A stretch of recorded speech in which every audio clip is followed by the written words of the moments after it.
নমস্কার, স্বর্ণকার ইন্টারনেট চ্যানেলে সকলকে স্বাগত জানাই।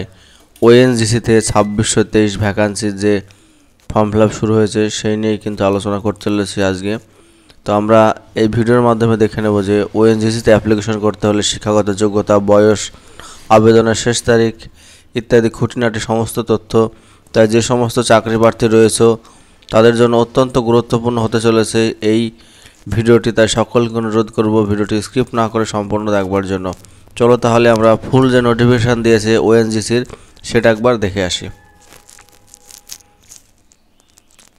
আমরা যে ফুল নোটিফিকেশান ওএনজিসির তরফ থেকে দিয়েছে সেটা কিন্তু ওপেন করেছি। এখানে oil and natural gas corporation limited, head office of the head institute and skill development centre, Delhi, Mumbai, Vadodara, Sivasagar, Chennai. এখানে তোমাদের অ্যাডভার্টাইজমেন্ট নাম্বার দিয়ে দিয়েছে। ডেট অফ নোটিফিকেশান হচ্ছে 16/10/2025। Last date of received application 6/11/2025। অর্থাৎ আজকে কিন্তু 23/10/2025, আর কিন্তু বেশি দিন নেই। যারা যারা অ্যাপ্লিকেশন করতে চাও অবশ্যই আজকে কিংবা আগামীকালকের মধ্যে কিন্তু অ্যাপ্লিকেশনটি কমপ্লিট করে নিও। Engagement of apprentice under the apprentice act 1961, যে ওএনজিসিতে অ্যাপ্রেন্টিস নিয়োগের যে বিজ্ঞপ্তি সেটাই কিন্তু দিয়েছে। Oil and National Gas Limited, which is ইন্ডিয়ার flagship energy major and Maharashtra central public sector enterprise, engaged a exploration and production of oil and gas India and abroad as a major skill building initiative for the nation.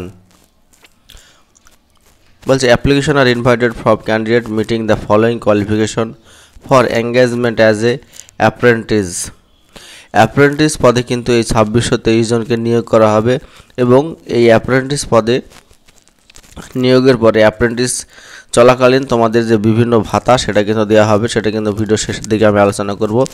এবং apprentice complete হওয়ার পরে কিন্তু একটা সুবর্ণ সুযোগ রয়েছে, কারণ ওএনজিসিতে কোনো ক্যান্ডিডেটকে কিন্তু বাদ দেয় না, সমস্ত ক্যান্ডিডেটকে কিন্তু নিয়ে নেয়, বিভিন্ন সেক্টরে কিন্তু তাদের কাজে লাগিয়ে দেয়। এটা হচ্ছে রেলে আমরা দেখেছি অ্যাপ্রেন্টিস করার পরে কিন্তু অনেকে বাড়িতে বসে থাকে, খুব কম লোকে কিন্তু বাড়িতে বসে থাকে অ্যাপ্রেন্টিস করার পরে।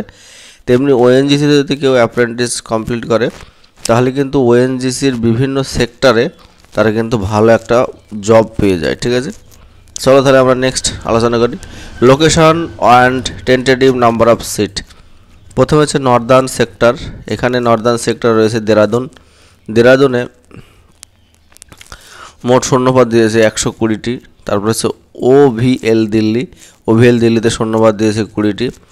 দিল্লিতে যেটা মেন দিল্লি সেটা হচ্ছে শূন্যপদ দিয়েছে 19টি। যোধপুরে শূন্যপদ দিয়েছে 6টি। এই নিয়ে টোটাল নর্দার্ন সেক্টরে টোটাল শূন্যপদ দিয়েছে 165টি। এর মধ্যে electrician, civil executive, account executive সমস্ত পদ কিন্তু রয়েছে। তারপরে হচ্ছে মুম্বাই সেক্টর। মুম্বাই সেক্টরে যেটা মুম্বাই সেটা হচ্ছে শূন্যপদ দিয়েছে টোটাল 352টি। পানভেল শূন্যপদ আছে পানভেলে 15টি। এনভিয়া এর শূন্যপদ রয়েছে 18টি।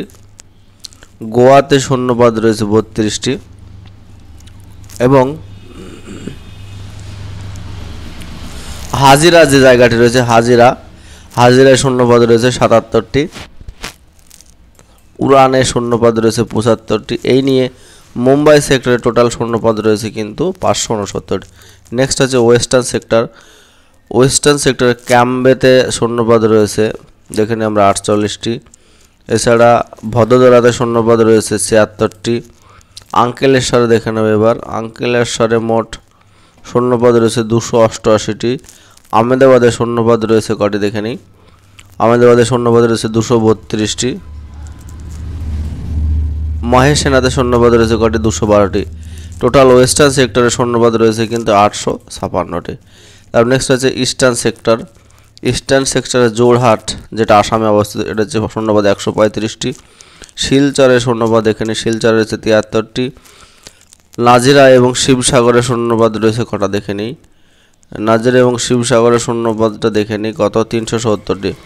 এই নিয়ে টোটাল ইস্টার্ন সেক্টরে শূন্যপদ রয়েছে 578টি। তারপরে সাউদার্ন সেক্টর দেখে নিই। সাউদার্ন সেক্টর রয়েছে চেন্নাই শূন্যপদ রয়েছে 40টি। কাকিনাড়ায় শূন্যপদ রয়েছে 76টি। রাজেন্দ্রীতে শূন্যপদ রয়েছে 53টি। কাকরিকালে শূন্যপদ দেখে নিই, কাকরিকালে শূন্যপদ রয়েছে টোটাল 153টি। এই নিয়ে সাউদার্ন সেক্টরে শূন্যপদ রয়েছে 322টি। সেন্ট্রাল সেক্টর রয়েছে আগারতলা, শূন্যপদ রয়েছে 200টি। কলকাতায় শূন্যপদ রয়েছে 26টি। বোকারোতে শূন্যপদ রয়েছে টোটাল 27টি। সেন্ট্রাল সেক্টরে টোটাল শূন্যপদ রয়েছে 253টি। টোটাল যে শূন্যপদ দিয়েছে এখানে বিভিন্ন সেক্টর মিলে, বিভিন্ন eastern, western, southern, central, total শূন্যপদ রয়েছে কিন্তু 2743টি। ঠিক আছে, নেক্সট যেটা দেখে নেব আমরা, যে trade and number of seat mentioned above the tentative which may change as per numeric ONGC। ONGC নিয়ম অনুযায়ী কিন্তু বিভিন্নভাবে ট্রেড ছাড় পাবে। এছাড়া রিজার্ভেশনের যে সুবিধা SC ST OBC PWD সবাই কিন্তু গভর্নমেন্টের রুলস অনুযায়ী পাবে। এজ ক্রাইটেরিয়া এখানে বয়স চেয়েছে 18 থেকে 24 বছরের মধ্যে 6/11/2025 হিসাবে কিন্তু বয়স ধরা হয়েছে। অর্থাৎ যাদের ডেট অফ বার্থ জেনারেলদের 6/11/2001 থেকে 6/11/2007 মধ্যে কিন্তু হতে হবে, নাহলে কিন্তু অ্যাপ্লিকেশন করতে পারবে না। কনসেশন অ্যান্ড রিল্যাক্সেশন, এখানে আপার এজ রিল্যাক্সেশন SC STদের 5 বছর ছাড় দেবে, OBC ক্যান্ডিডেটদের ছাড় দেবে 3 বছর। এছাড়া যারা ফিজিক্যালি হ্যান্ডিক্যাপ রয়েছে 10 বছর, 15 বছর এবং 13 বছর যথারীতি ছাড় পাবে। Qualification eligibility criteria, library assistant পাশে শুধুমাত্র মাধ্যমিক পাশ যোগ্যতা থাকলে কিন্তু আবেদন করতে পারবে। মেকানিক অটো ইলেকট্রনিক্সের শূন্যপদের জন্য আইটিআইয়ের উপর মেকানিক অটো ইলেকট্রিশিয়ানের ট্রেড থাকতে হবে। কোপা, যেটা কোপা ট্রেড লাগবে মাধ্যমিক pass plus Copa. Draughtsman ITI electrician, এভাবে কিন্তু বিভিন্ন যে পদগুলি রয়েছে। ফিটারে আইটিআই ফিটার লাগবে, মাধ্যমিক পাস সঙ্গে এই যে ট্রেডগুলি রয়েছে আইটিআইয়ের সেইগুলো কিন্তু থাকতে হবে, তবে কিন্তু সেই সমস্ত শূন্য পদের জন্য কিন্তু আবেদন করতে পারবে। বোঝা গেল? Electrical executive and oil and gas হয়েছে 3 year diploma in the respective discipline of engineering.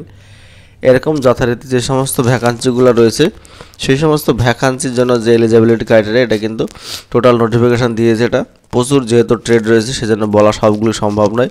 তোমরা যে অফিসিয়াল নোটিফিকেশান সেটি কিন্তু তোমরা ডাউনলোড করে দেখে নেবে। ঠিক আছে, অ্যাপ্লিকেশন করতে পারবে, এই যে ওয়েবসাইট দিয়েছে সেই ওয়েবসাইটের মাধ্যমে কিন্তু অ্যাপ্লিকেশন করতে পারবে। এটা থেকেও করা যেতে পারে। এখানে 3-4টি অ্যাপ্লিকেশন ওয়েবসাইট দিয়েছে, যে কোনো একটা ওয়েবসাইট থেকে কিন্তু অ্যাপ্লিকেশন করতে পারবে। নেক্সট আমরা দেখে নেব যেটা ডিউরেশন অফ ট্রেনিং 12 মান্থ। এখানে সমস্ত ট্রেডে কিন্তু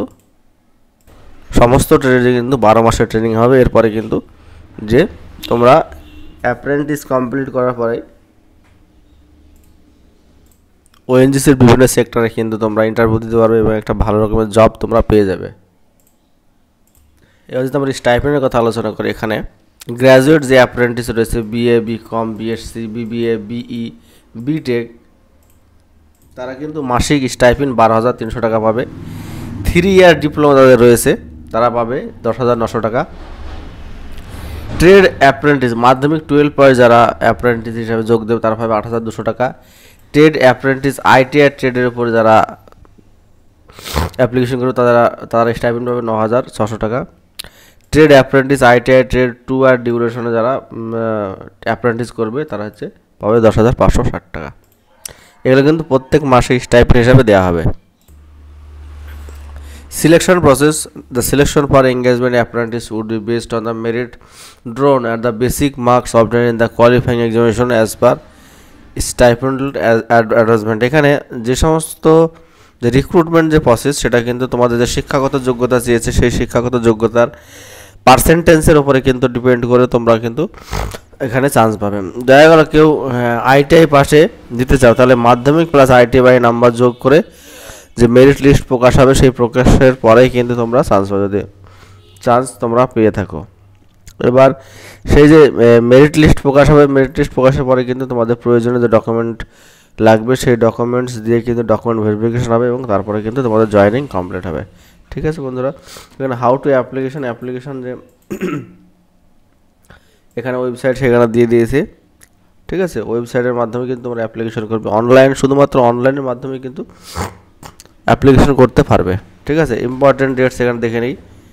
এখানে issue of advertisement and call for application 16/10/2025 তারিখ থেকে কিন্তু অ্যাপ্লিকেশন শুরু হয়েছে এবং লাস্ট ডেট ফর অ্যাপ্লিকেশান হচ্ছে 6/11/2025 আর date of result selection date হচ্ছে মানে অর্থাৎ যে ডেটে রেজাল্ট প্রকাশ হবে সেটা হচ্ছে 26/11/2025 তারিখে কিন্তু রেজাল্ট প্রকাশ হবে। রেজাল্ট প্রকাশের পরে কিন্তু প্রয়োজনীয় যে ডকুমেন্টগুলো রয়েছে সেই ডকুমেন্টগুলো দিয়ে তোমরা কিন্তু তোমাদের ডকুমেন্ট ভেরিফিকেশন কমপ্লিট করতে পারবে। এছাড়া যে বিষয়টা এখানে তোমাদের পরিষ্কার করে দিই, যারা যেই এলাকার মধ্যে পড়ছে অর্থাৎ যারা কলকাতায় যারা অ্যাপ্লিকেশন করবে তারা হচ্ছে ওয়েস্ট বেঙ্গলের অল ডিস্ট্রিক্ট এবং উড়িষ্যার অল ডিস্ট্রিক্টের ক্যান্ডিডেটরা কিন্তু অ্যাপ্লিকেশন করতে পারবে। কেউ যদি ভাবো ওয়েস্ট বেঙ্গল থেকে তোমরা ত্রিপুরা অ্যাপ্লিকেশন করবে সেটা কিন্তু সম্ভব না, সেটা কিন্তু অ্যাপ্লিকেশন করতে পারবে না। ওখানে কিন্তু নোটিফিকেশানে পরিষ্কারভাবে বোঝা দিয়ে আছে চেন্নাই যারা অ্যাপ্লিকেশন করবে, তামিলনাড়ু অ্যান্ড পডিচেরি যে অল ডিস্ট্রিক্টের যে ক্যান্ডিডেটরা রয়েছে তারা কিন্তু এখানে অ্যাপ্লিকেশন করতে পারবে।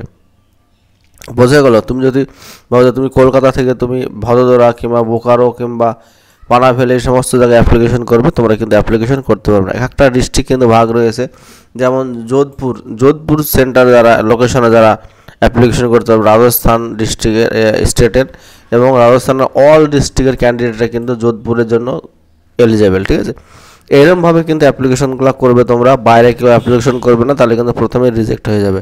ঠিক আছে বন্ধুরা, এই ছিল আজকে নোটিফিকেশন সম্বন্ধিত কোনো তথ্য জানার থেকে অবশ্যই ভিডিওর কমেন্ট বক্সে কমেন্ট করে আমি উত্তর দেওয়ার চেষ্টা করবো। ধন্যবাদ।